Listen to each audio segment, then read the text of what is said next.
Devo retornar à cidade para contar aos outros. Venha conosco.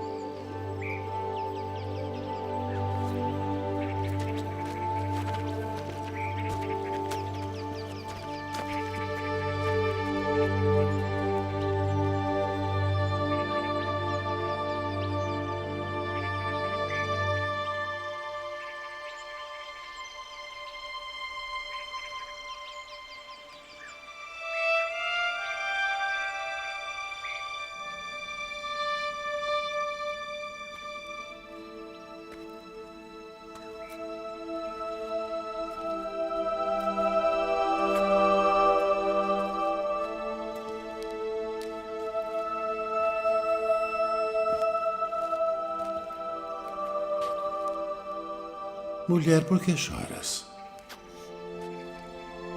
Quem buscas? Senhor, se tu o levaste, dize-me onde o puseste, e eu o levarei. Maria, Rabboni, não me detenhas, porque ainda não subi para o meu Pai. Mas vai para meus irmãos e dize-lhes que eu subo para meu Pai e vosso Pai, meu Deus e vosso Deus.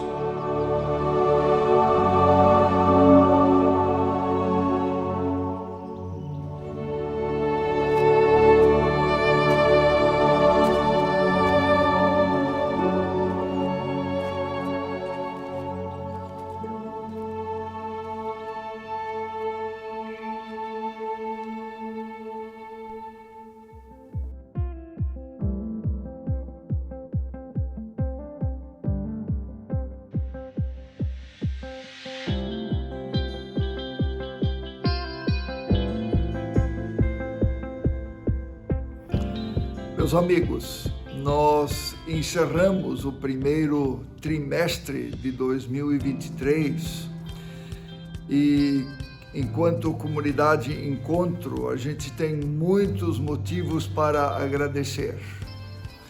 Nós estamos observando que a comunidade está crescendo de forma consistente e orgânica, e isso naturalmente se deve à bênção de Deus sobre nós, sobre aquilo que a gente faz, mas também se deve muito e especialmente também a você. Você que tem orado por nós e você que tem contribuído financeiramente com a missão da comunidade. Por isso, mesmo você que não mora aqui na Grande Florianópolis e não nos acompanha presencialmente, muito nos honra a sua participação e a sua contribuição, tanto em termos de oração quanto em termos financeiros. Continue abraçando com a gente a missão da comunidade, para que possamos continuar servindo a Deus, para que possamos continuar amando as pessoas e servindo a cidade, o contexto no qual Deus nos tem colocado. A morte é algo que não está muito presente nas nossas conversas do dia a dia.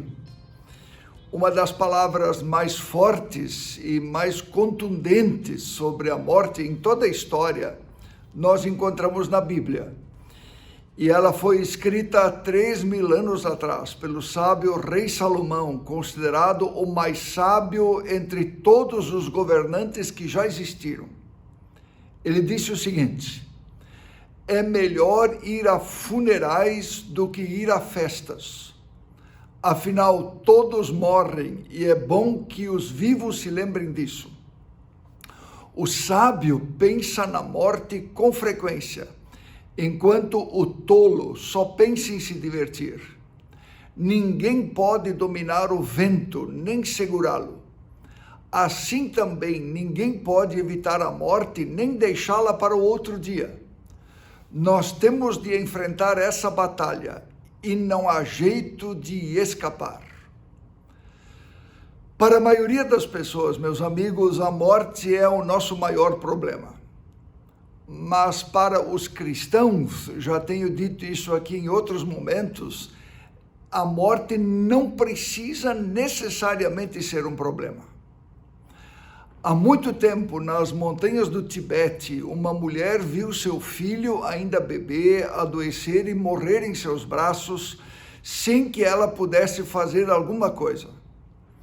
Desesperada, ela saiu pelas ruas, implorando que alguém a ajudasse a encontrar um remédio que pudesse curar a morte do filho. Como ninguém podia ajudá-la, ela procurou um mestre, colocou o corpo da criança diante dele e falou sobre a profunda tristeza que sentia.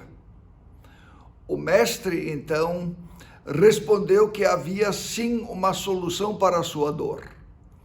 Ela deveria voltar à cidade e trazer para ele uma semente de mostarda, nascida em uma casa onde nunca tivesse ocorrido uma morte. A mulher partiu, exultante, em busca da semente. Foi de casa em casa, sempre ouvindo em cada casa as mesmas respostas. Muita gente já morreu nessa casa, desculpe, já houve morte em nossa família, aqui nós já perdemos um bebê também.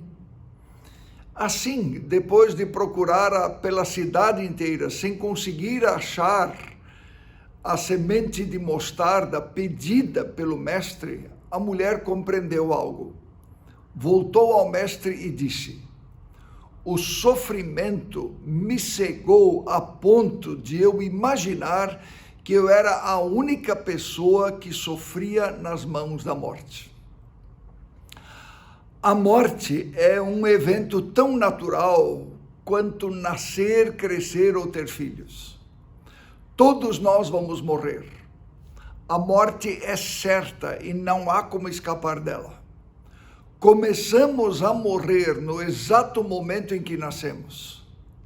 Ela nos assusta porque não sabemos quando será, nem como, nem onde.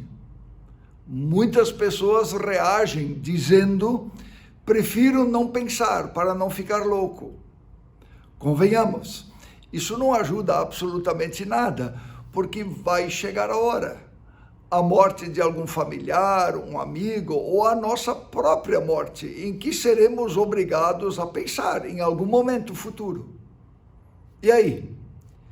Se a gente se prepara para tantas coisas na vida, por que não para a morte? Outros tentam escapar do confronto com a morte, dizendo: morreu, acabou. Uma fuga, aliás, que não nos ajudará muito quando perdermos os que amamos ou quando nossa própria hora chegar. É melhor encarar. É melhor ir em funerais do que em festas, disse Salomão. Uma história antiga nos ajuda. Um dia, há muito tempo, um homem resolveu fazer um trato com a morte. Prometeu que ela não ofereceria resistência se a sua hora chegasse, mas pediu em troca que fosse avisado com antecedência, porque queria ter tempo suficiente para terminar todas as suas tarefas. O acordo foi feito. Tempos depois, houve um acidente grave na cidade e muitos amigos do homem morreram. Anos mais tarde, um vizinho próximo faleceu. Em seguida, foi a vez de um tio. Até que o próprio homem ficou doente e em alguns meses encontrou-se ele mesmo com a morte. Ela tinha vindo buscá-lo. Revoltado, ele exclamou: eu pedi que você me avisasse quando viria e não recebi um sinal sequer. Ao que a morte respondeu: a morte dos seus amigos, do seu vizinho, do seu tio, não foram o suficiente. Meus amigos, a crença da reencarnação teria a resposta que nós procuramos. é o que muitas pessoas pensam. Reencarnação significa voltar a encarnar, materializar-se novamente.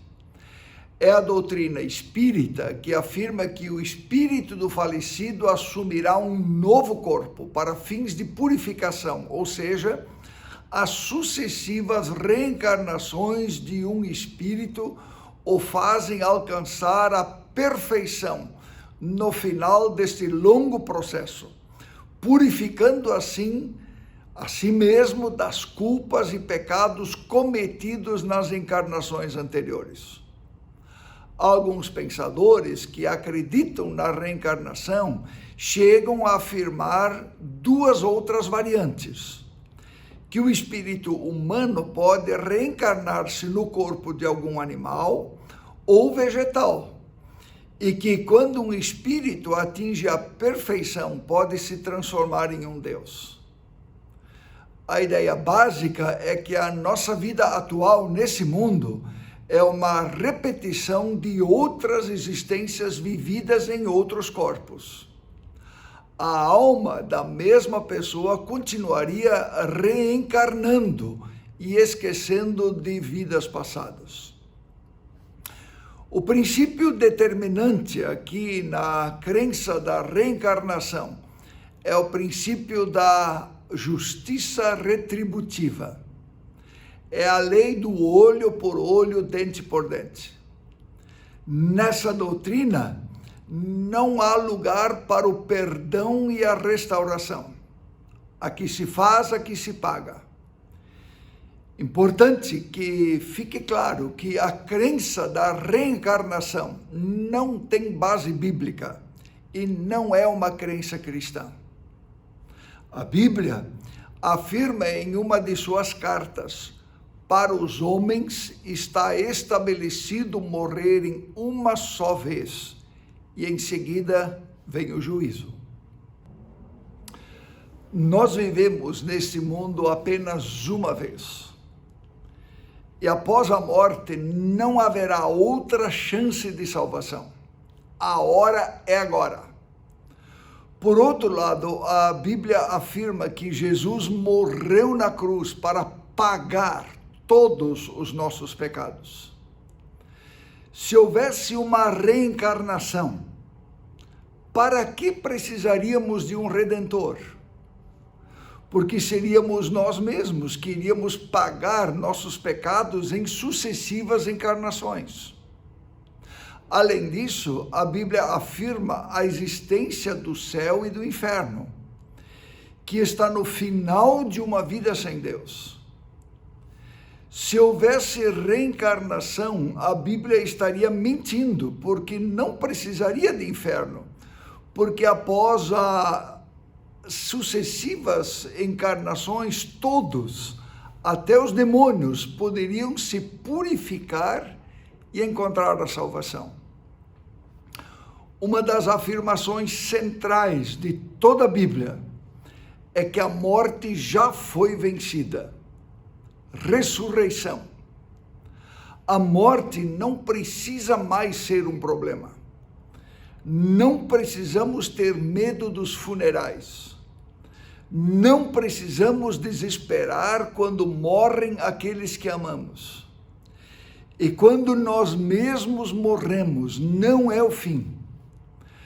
Cada vez que eu vou ao médico, eu sei que algum dia, em alguma dessas consultas, eu ouvirei a palavra acabou. É o fim. Por isso, cada vez que eu vou, eu preciso me lembrar da palavra de Jesus aos seus seguidores, porque eu vivo, vocês também viverão. Se nossa esperança for apenas para esta vida, cheia de dores e sofrimentos, ela valeria a pena. Se a nossa esperança em Cristo só vale para esta vida, nós somos as pessoas mais infelizes desse mundo. Mas a verdade é que Cristo foi ressuscitado, e isso é a garantia de que todos os que estão mortos também serão ressuscitados. A Bíblia, meus amigos, nega a reencarnação, mas ela afirma a ressurreição. Mas ressurreição e reencarnação não são a mesma coisa, poderia alguém pensar. Não. Ressurreição significa ressurgir, voltar à vida. Assim, Jesus ressuscitou porque ele morreu e após 3 dias voltou a viver. Um corpo novo, glorioso, que atravessa portas e paredes, semelhante ao que iremos receber no fim dos tempos. Mais de 500 pessoas viram ele vivo depois da ressurreição. 500 pessoas manteriam uma mentira em segredo. Uma pedra de 2 toneladas fechava o túmulo de Jesus e ela foi removida pelo poder de Deus diante dos olhares assustados dos soldados que guardavam o túmulo de Jesus. Todos os 12 discípulos foram mortos por acreditarem que Jesus ressuscitou. Você acredita que eles e muito mais gente no primeiro século iriam morrer por uma mentira?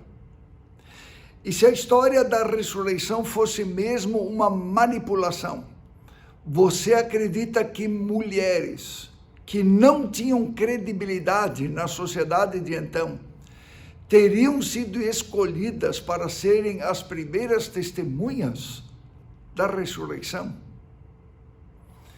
O que eu faço com isso? Ressurreição sim, reencarnação não. A reencarnação transfere o devedor de cadeia em cadeia, de vida em vida, para que ele mesmo pague a sua culpa. A salvação em Cristo, por outro lado, retira o pecador da cadeia antes que ele morra. Jesus não é a reencarnação de alguém, mas ele entrou no tempo e tornou-se visível, palpável e audível para tornar possível a salvação daqueles que nele creem. E isso tem consequências na vida e na morte, meus amigos. O poeta Mário Quintana, brincando com a própria morte, ou falando sério, dizendo que no seu epitáfio deveria ser escrita a seguinte frase: eu não estou aqui. Eu não estou aqui. Em certas ordens religiosas católicas da Idade Média, os monges, ao se encontrarem nos corredores do mosteiro, costumavam dizer uns aos outros, memento mori, que é uma expressão latina que significa lembre-se de que vai morrer. Uma verdade. Mas faltou dizer algo. Lembre-se de Jesus Cristo, porque ele vive, e os que creem nele também viverão. Meus amigos, é isso que nós desejamos para você, uma feliz Páscoa baseada numa fé no Cristo ressuscitado e na ressurreição dos mortos. Vamos falar com Deus. Senhor, muito obrigado que nesta Páscoa nós podemos ser lembrados novamente de Jesus Cristo crucificado e ressuscitado. E na sua promessa que diz que todos aqueles que nele creem, porque ele vive, também viverão. Por isso, Senhor, muito obrigado que o Senhor nos livrou desta cadeia de culpa, desta cadeia de condenação, quando morreu na cruz e quando nós cremos no sacrifício da cruz. Por isso pedimos, Senhor, fortalece em nós a fé em Ti e na ressurreição dos mortos. No nome de Jesus. Amém.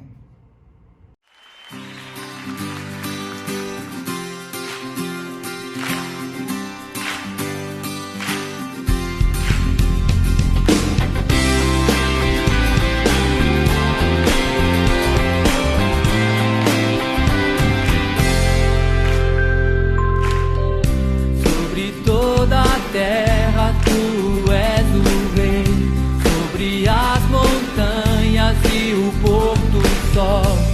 Uma coisa só, meu desejo é: vem reinar de novo em mim, reinar em mim, com o teu poder, sobre a escuridão, sobre os sonhos meus. Tu és o Senhor de tudo que sou. Vem reinar em mim, Senhor.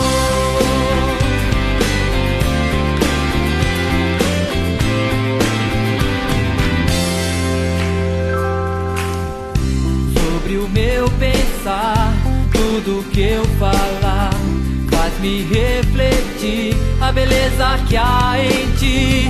Tu és para mim mais que tudo aqui. Vem reinar de novo em mim, reinar em mim, com o teu poder, sobre a escuridão, sobre os sonhos meus.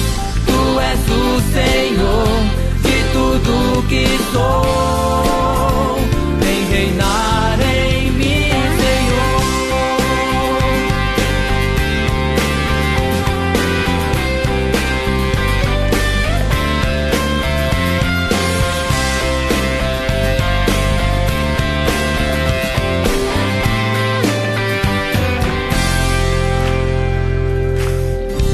Sobre o meu pensar, tudo que eu falar, faz-me refletir a beleza que há em ti. Tu és Pai.